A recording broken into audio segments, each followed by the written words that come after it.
Goddag, velkommen til Waves kokkeskole. Du finder alle opskrifterne på waves-shopping.dk. Taboulet, eller min version af taboulet, det normale taboulet, kommer der couscous eller et eller andet i. Vi starter med kapers, tomater,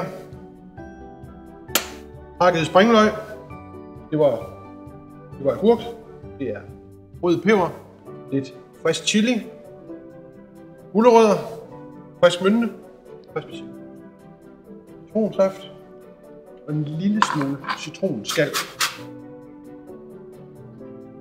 Så smager vi den til med vinægren.